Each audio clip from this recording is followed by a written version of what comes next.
And here we are. Okay. Hello, everyone, and welcome to the first game in this Games of the Week. I've been away from the series for a bit because we've been doing Doubles Age, and then the last month I've been traveling. Went to San Francisco recently to visit some friends. Wanted to do that before I go off to school. And yeah, so I haven't been casting for the last month. I'm back. Probably going to be focusing more on Games of the Week. There's no more Voobly official sponsored tournaments anymore. And yeah, I'm just looking forward to getting back to casting 1v1s that haven't been casted by anyone else, and some really excellent games.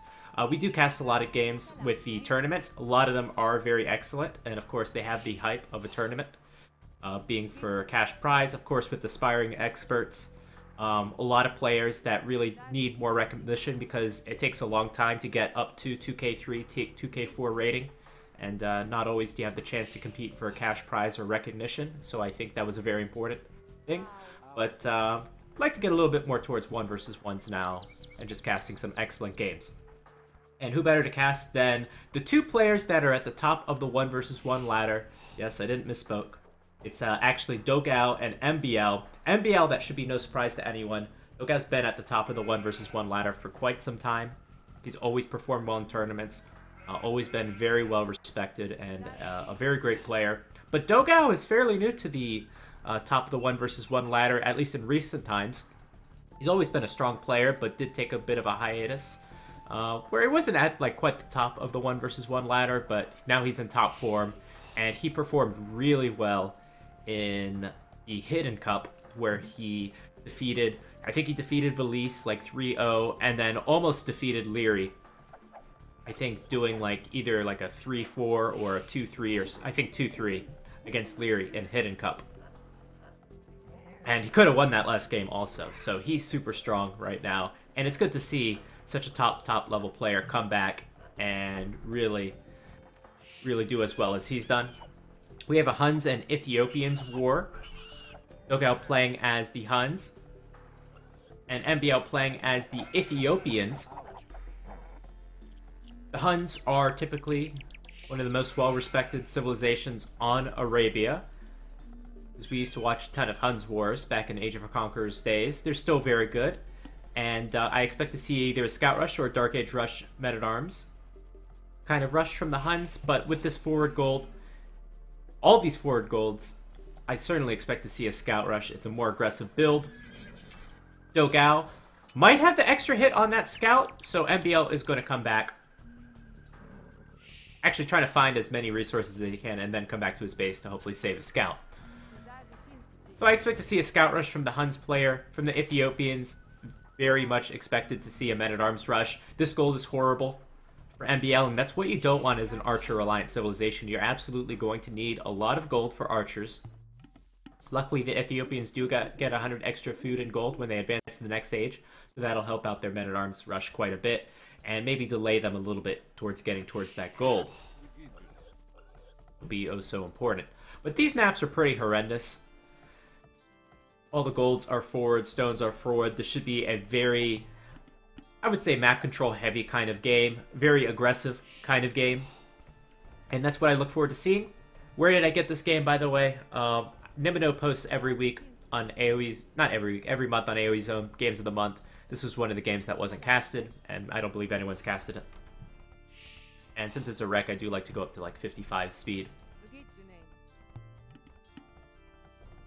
Let's take a look at scouting. MBL, with that weakened scout, has actually not seen the main gold, but he might be able to infer that it's in this area. Not the best scouting from MBL, but I think he can see the critical resources. These two secondary golds being forward is very telling of the position that that Dogao is in. And importantly, Dogao has seen the barracks of MBL. MBL even getting a few extra hits on that scout, so now they should be on even HP. 28 HP, 33 HP for MBL, so actually a little bit more. Not surprising at all, MBL's going for a Dark Age Rush. Although Men-at-Arms is a little more common these days. Glad you're hyped, BLO. Here comes that Men-at-Arms rush. Might run into a wolf depending on how the difficulty level is on this game. Yeah, line of sight of the wolf is dependent on the difficulty. It's the only thing that matters, I think, with respect to the difficulty of the game settings. And look at these walls from Dogao. Sure, they're doing a great job walling out the men-at-arms or the militias, but they don't do anything for securing the gold, and that's what the scouts are for. But on the other hand, if MBL is able to keep these militias alive, upgrade to men-at-arms, add a spearman, then Dogao might have some real trouble reclaiming his gold. MBL is going up to the next stage quite late. I can't imagine this is a fast castle. He's got a lot of food and a lot of farms. Maybe it is a fast castle. This is a very risky strategy from MBL. And unless Dogao... Oh, Dogao's already quick walled that up. That's nice. And look at this micro. Very close, very close. That scout almost killing the scout of MBL, but MBL just debating him a little bit. Coming back, and now MBL is the one with the scouting information. Not too bad, as Dogao is going to be making scouts of his own. He knows these militia don't stand any threat, so they're going to go straight to the base of MBL, who's doing this very greedy build. So with the gold like this, you'd almost never want to do some sort of strategy like this. However, MBL's had a successful Dark Age rush. And he's going to have that extra 100 food, 100 gold to get up to the next age. And it looks like he will have the resources for a fast castle. The question is, how much damage does he take? He'll need to build a spearman right away to help defend. And this wood line is not looking very good. It's a single lumber camp on top of the hill. Alright, so there's the archery range. Not in an ideal position. Ideal position might be along this cliff. That's hardly important right now. And there's that spearman. Resources are looking good for this Ethiopian fast castle. What is Dogao's plan going to be? Dogao's going to send some villagers forward. And is probably going to try to tower this gold. And in fact, it's an archery range blacksmith. The Dogao is adding an archery range back at home. Let's check Dogao's resources. What are they looking like? They're not too good. They're not too good at all.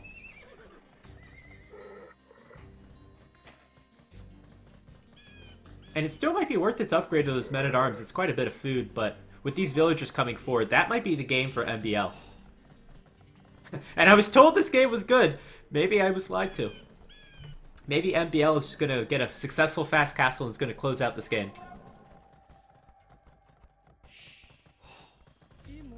Alright, here comes Dogao. Hasn't been seen quite yet.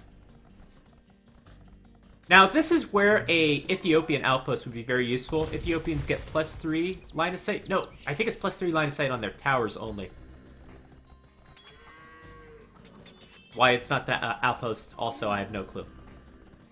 So here's a great tower from Dogao. Going to take away the only wood line of MBL. And might even attack some of these gold miners, but not all of them. And so far, I haven't seen... There's maybe a few archers in this archery range for MBL. 4 archers. So there's that tower. No fletching yet to attack the whole wood line. But this is a huge disruption to MBL's economy. He's going to have to rebuild another lumber camp. But so far, no critical damage done. In fact, MBL is actually going to go forward. And they could actually get caught out by these scouts and skirmishers. Here we go. Crossbow, bodkin arrow coming in. MBL's getting bodkin arrow before Dogao's even getting fletching.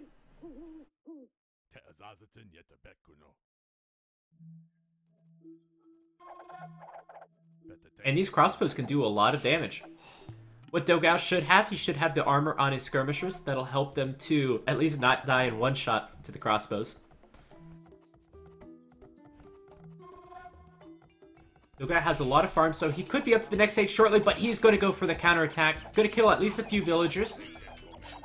His militias still can do some damage against these skirmishers. Looks like one villager went down. I don't know if that was a successful attack. MBL has a lot of idle time on these gold miners. A couple of weak villagers. But this damage isn't too bad. Again, if Dogao had that extra armor on his skirmishers, would have been able to do more damage. Now MBL doing damage to Dogao. Dogao forced to go over to the right side of his base. He can't He doesn't have any more room to run. I mean, he could build some walls there. Let's see what these skirmishers can do. Again, they need that armor. But this might be enough for Dogao. MBL running away, going to get kind of caught up on that cliff, allowing the skirmishers to catch up and pick off a few crossbows.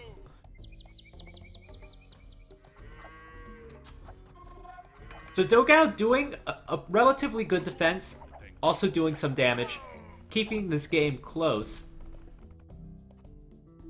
And now finally Dogao mining his own gold. I think he doesn't have enough stone for a tower. Remember, he placed an offensive tower earlier, so this is a very risky position for Dogao.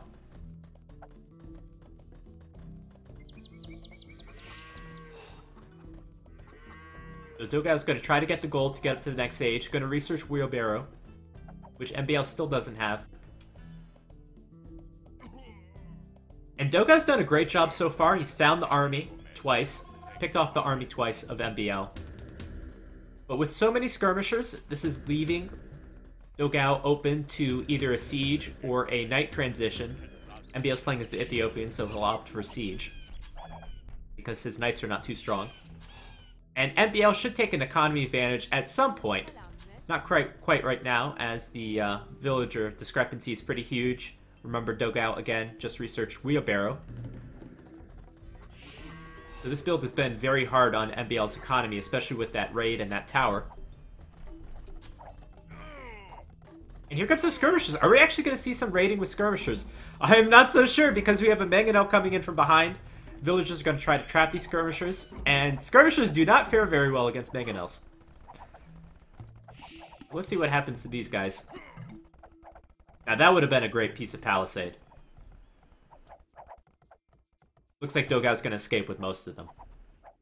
And Dogao's up to the next age. I think Dogao has a better position, but big raid on the gold, killing 4 villagers. 4 villagers forced to retreat towards the center of the map. No more gold income for Dogao, and these villagers are going the wrong way. Looks like MBL's not going to see in time. And there's a watchtower. That was critical. That tower needed to be up. And now these villagers are going to have to move over to the left wood line. So a very good game so far. A lot of damage, a lot of attacking and counterattacking. The economies are pretty even after that raid. And MBL will probably have a little bit... It'll probably be even, at least the early part of Castle Age. Because of this extra town center, because of the wheelbarrow upgrade. Dogao is going to make a transition to knights. He has 2 stables. What does he have in these archery ranges? He has just a few skirmishers. Elite skirmishers probably not going to be a priority, especially with killing 3 or 4 more crossbows. Let's see if this one gets away. That is a shifty crossbow.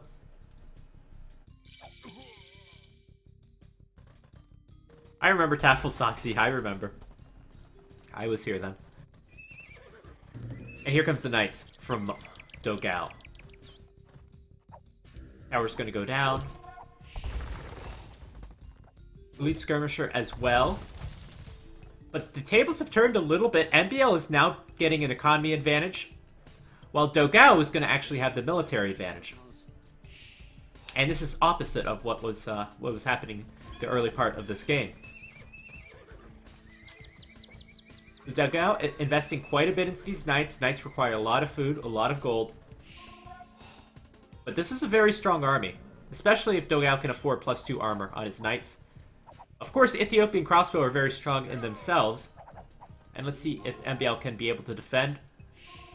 The key thing is, where is... Ooh, there's a mangonel in there. Gotta be careful. Oh, these skirmishers are getting sandwiched. That's a big mangonel hit. And poor skirmishers. Here comes another mangonel. Knights are going to try to save these skirmishers, but half of them are already gone. More knights are going down. Another big hit. Oh my gosh. No more skirmishers for Dogao. This was terrible. Oh man. And why can MBL afford 3 mangonels? Because this economy is rocking right now. MBL going with the university for ballistics. MBL looking in a great position this game. He's got 3 town centers up. He's got the economy advantage. The army's doing great right now. And in fact, if this Siege Workshop goes down, that'll be a heavy loss for Dogao.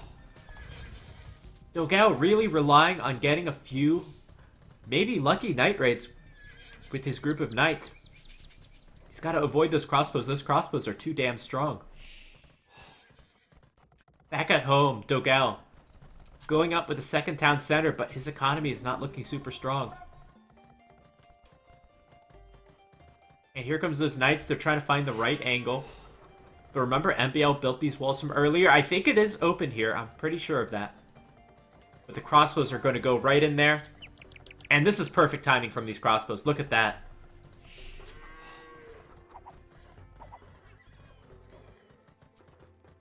I mean, look at how much Dogao is investing in these Knights. Forging is kind of a luxury upgrade. An upgrade you only want if you're going to be raiding. What I think MBL could do to maybe solidify its position. Let's see. Got these 2 forward stones. He certainly didn't do himself any favors with these walls. I think you should probably mine just a little stone wall here. Or buy 100 stone with that market stone wall there, so you don't have to worry about that. This is an easy stone wall as well. And then you can focus your army more so on this right side. Perhaps add maybe a few pikemen, maybe not. Definitely add a 3rd and maybe 4th archer range pretty soon. And MBL is going to add a town center to the top of the hill. These crossbows have ballistics now. This is a pretty decent position for them. But that is a lot of Knights. And that might be enough. That might be enough Knights. Oh no. MBL not really having the army to counter out these Knights. I think he needs a few pikemen right away. Here's another siege workshop for Dogao. Dogao has had nothing to do but focus on Knight production. These town centers got up very late. And MBL's just stayed on 2 archery ranges. He should have added a 3rd, I think. Much earlier. And that's a great position on those crossbows. There's quite a few more, actually. For a second there, I thought MBL was going to collapse, going to lose all of his army and then get raided. But it looks like MBL has quite a few more crossbows than I thought he did. And I think this should be setting off some alarm bells for MBL that he needs to maintain his military production and solidify this top part of the hill, preventing any raidings in the future. I'm looking at MBL's economy, and I really don't like his gold saturation. This gold is about to run out, and he's not mining this gold too heavily. And he'll have to mine another gold pretty soon. Where's the 3rd gold? 3rd gold's over here, so there goes another town center.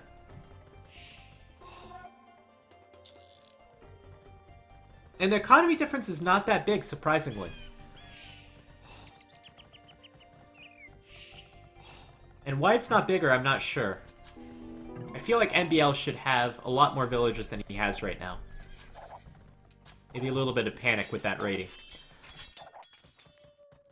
You know, sometimes scaring your opponent with the army can cause them to make mistakes with their economy, like not building enough villagers.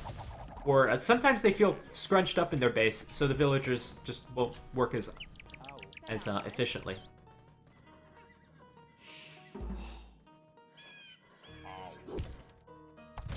So if this siege workshop goes down, I think that'll be the 3rd to be lost from Dogao. Ballistics finally coming in from MBL. He built that university very early, but didn't have the resources to research it.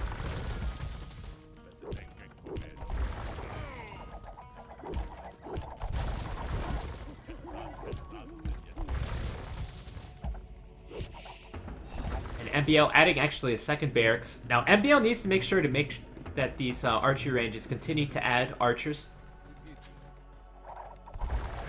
The second he stops building archers is the second he dies. Here comes a few pikemen.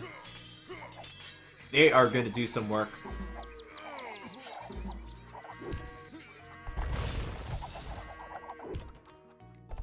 Dogao now getting +2 armor for his skirmishers, so they're extra good against the crossbows. And pushing this force back.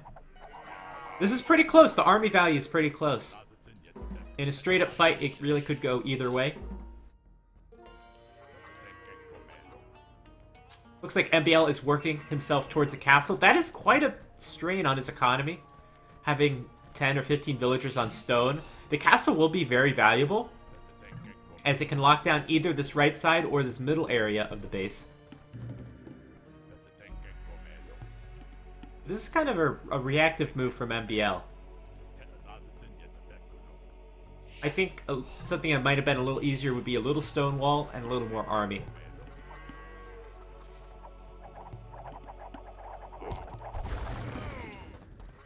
And taking a look at the economy once again. Still pretty close, MBL with a slight lead. And MBL's going to click up to the next age first. A few knights coming in from the back. Going to pick off the mangonel. But these crossbows are so strong. They're so hard to get to. I'm not sure if Dogao has husbandry either. These knights are moving awfully slow. And another good engagement from MBL. So MBL has to get up this castle. There it goes. And has to get the Arbalest upgrade.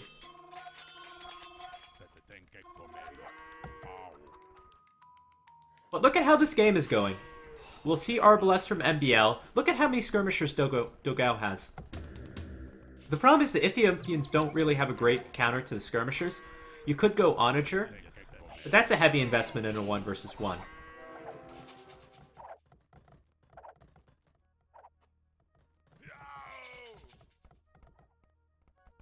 And we have 2 castles on top of the hill. Dogao also mining some stone.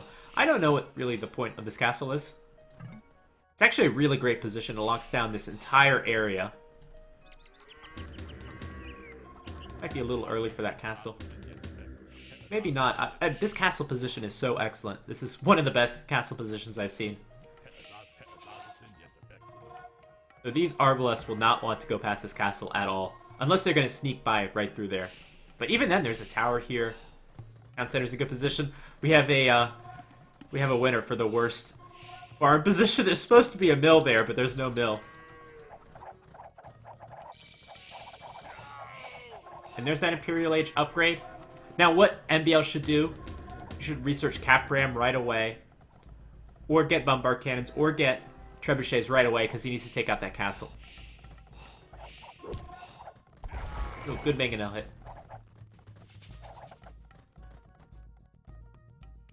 And here we go. Arbalest's going to go towards the north, where there is no castle.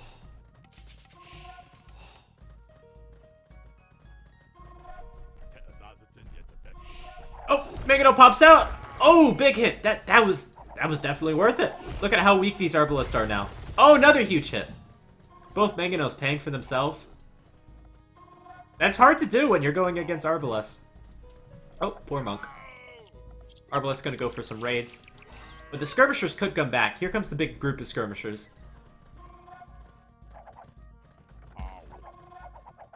Now, if MBL loses his entire army, that could be game. Dogao reacting a little bit late to pull back these villagers. He's got 115, so he could lose at least a few, though. Here comes a few big upgrades. Racer, chemistry. Dogao expanding a bit towards the north, expanded towards the south earlier. MBL was kind of more in his own base. There's been a problem for him this game.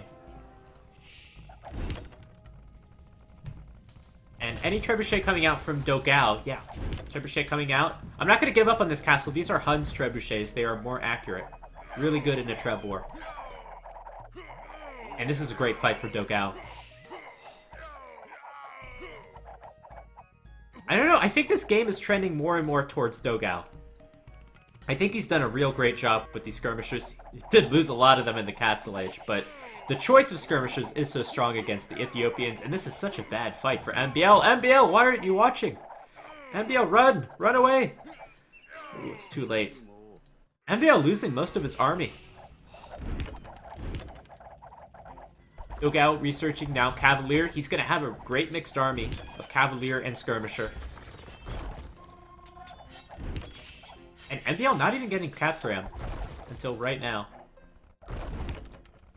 And this is so hard. It's so hard to win a Treb war against the Huns. Because these trebuchets are going to be doing great against MBL's trebuchets. This bullet's bound to hit. Nope, that one missed actually. MBL's got to really keep an eye on these trebuchets to repair them. Or get these capture rams in under. But I don't think these arbalests are going to be able to support these rams for too much longer because the elite skirmishers are in. And MBL is still no counter to the elite skirmishers, so you need something. Alright, luckily MBL is going to kill these trebuchets, get some value for his rams. But these Cavalier might actually be able to move in. How long is the series of the played games? I have no clue. I haven't watched these games. I've just been told this game is good. Might be 4 hours good, I don't know.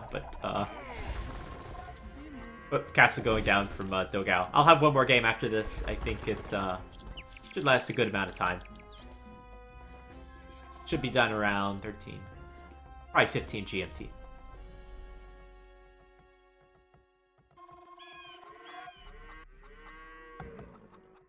Alright, so little victories for Dogao. He's still behind in score, but does that really mean anything? I don't think so. Dogao's mining the North Gold. Look at the map control from Dogao. Still on top of that hill. Secretly getting a few Cavalry Archer upgrades. They're actually very well upgraded. They just need Heavy Cavalry Archer now. But this position is just great. Oh no! I think MBL is thinking Shotel Warrior to counter the Skirmisher, and I'm not a big fan of the Shotel Warrior. I really dislike the unit. I think it's a really cool looking unit and a cool concept, but the 30 gold cost is too much for a unit with only 40 HP.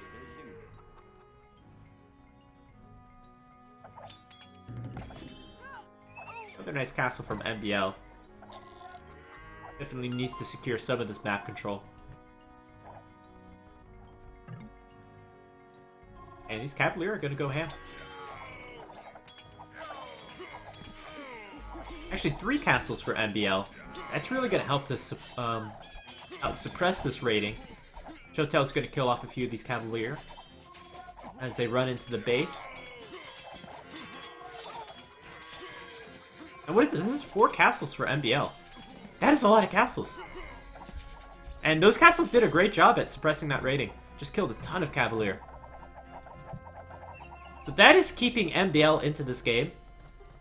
Getting all these castles up. But still, MBL has to deal with this army. He's really relying on the fact that these Shotel Warriors are going to be successful. And I am not convinced of that. I don't think that MBL has enough gold to even go for Shotel Warriors. Where is he mining gold? He's mining from here. Remember, that gold over here, not too much on it. He needs to mine the extra golds. And where are they? So there's the extra gold here from Dogao.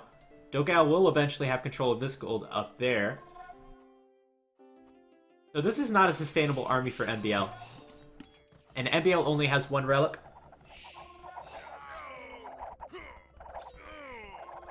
And I think this is definitely, even though the score is in favor of MBL, I think this is definitely going to be a game for Dogao. The heavy Cavalry Archers will annihilate the Shotel Warriors. The only counter to the Cavalry Archers would be Arbalest or Skirmishers. Skirmishers are too weak, so you'd have to go Arbalest. Arbalest is another gold unit. And I think one of the big flaws of MBL's game, this game, sure he's able to defend his base fairly well with the castles, but was not able to expand out to the critical golds, such as this one. The gold position actually wasn't very favorable for MBL, unfortunately. But really needed this gold.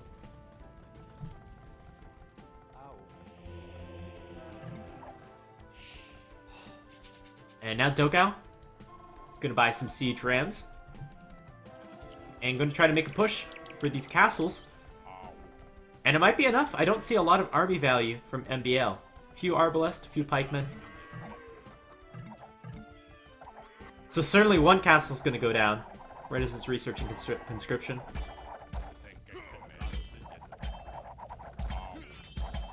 The Shotels are just gonna melt. Not a very strong unit.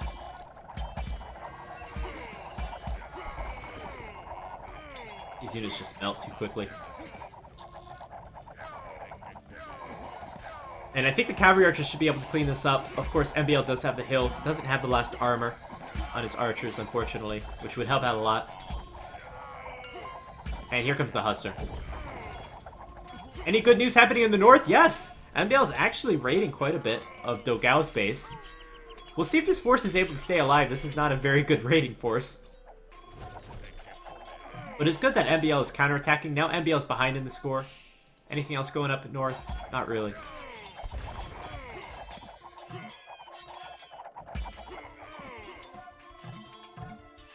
And I think most of this raiding force is dead. Just at the cavalry archers. The cavalry archers are so cheap for Dogao. Dogao has all this access to gold still. Well, should, as long as he goes up to mine it. I should maybe mention that Dogao did research guilds, so I'm sure he's using the market quite heavily. The prices here. The wood price is still pretty good to sell. Oh my god, Liticor, why is your name always bright yellow? I can never see it, but I always know it's you because it's that color. Hello, welcome.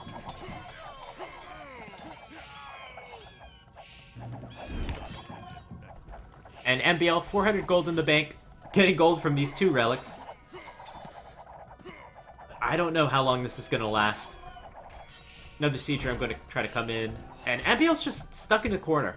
And that's so hard to get out of when you're an archer civilization and you don't have great raiders. Shotel is not a great raider.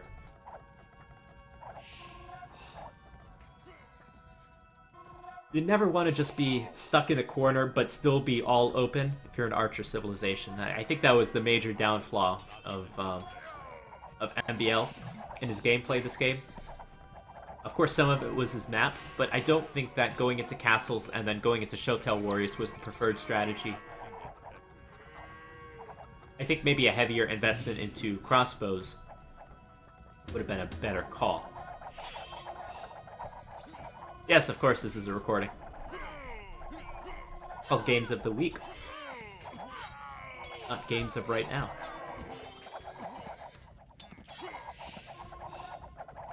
So MBL is still maintaining his control of this hill. I was Dogao. I would just trade skirmisher against, you know, arbalest and skirmisher, and that'll work out in your favor with the way this game is going. To maintain these positions, these Shotels, they're not going to do anything. Unfortunately, Dogao hasn't seen that gold, so you can imagine all the things you could do with 2,400 gold at this point in the game. And those are things that Dogao can't do right now. With 2,400 gold, it'll afford you a lot of cavalry archers. They're by far the strongest unit out in play right now. And it could afford you quite a bit of siege rams. They're very important as well. But without that extra gold, it kind of equalizes things a little bit. I still feel for MBL because he doesn't have a great raider. I think that even the weak Ethiopian light cab might be of some use.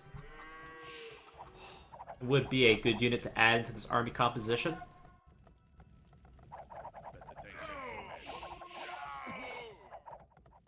But this is a pretty viable strategy as well. Just countering skirmisher with skirmisher, but at least get the last armor upgrade. There's no reason not to get the last armor upgrade.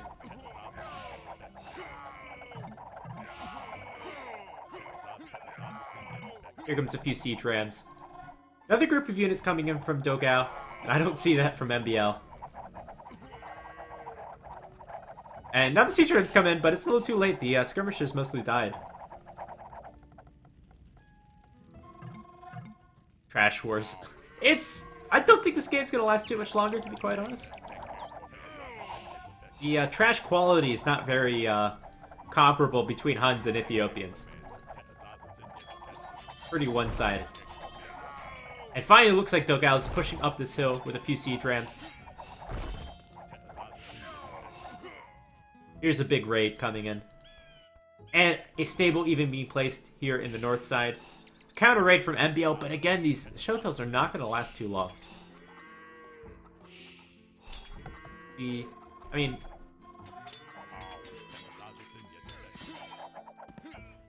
yeah. So that raid's going to do pretty well, I bet. Still holding on this bottom side. But all Dogao has to do is hold this position, trade against units, and try to raid as much as possible with Hussar. Finally, Ring Archer armor coming in from MBL. That's a big upgrade. I don't think MBL can win in this position, but I've been proven wrong recently with my games and my predictions, so I'll stay till the end.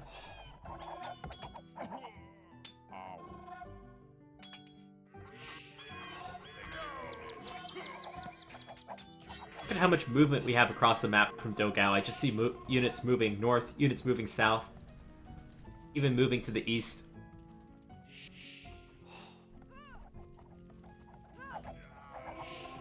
MBL stuck in a corner.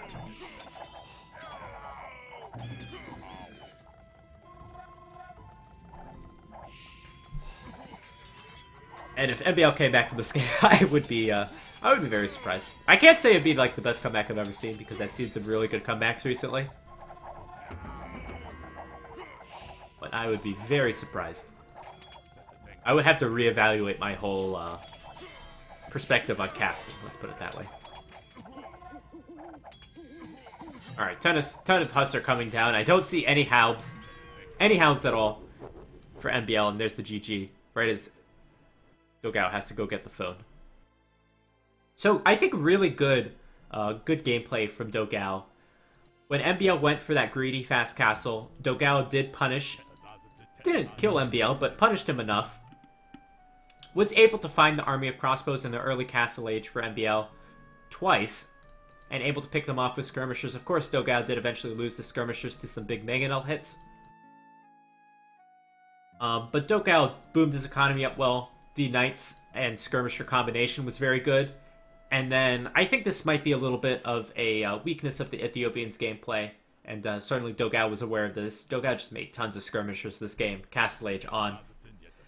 And so far, we haven't seen any sort of good counter to the skirmishers from the Ethiopians. I think Onager would have been the best choice. Light Cav might have been useful, but I don't know if they would have fared any better than what MBL did. And I think that castle for Dogao might have been the game changer, because that castle bought enough time for Dogao to get his upgrades on his Cavalier, to get his skirmishers upgraded. Those Arbalest for MBL, just sitting up here in the front, not doing any damage, taking big mangonel shots. And that window of opportunity with MBL's early Imperial Age just closed very fast. My Dogao stalling. Dogao taking out those Arbalest early on. And that was the game changer, in my opinion. So really good gameplay from Dogao. It's nice to see him at the top of the 1 versus 1 ladder once again. And we'll see more games from him shortly. I'll see you in the next one.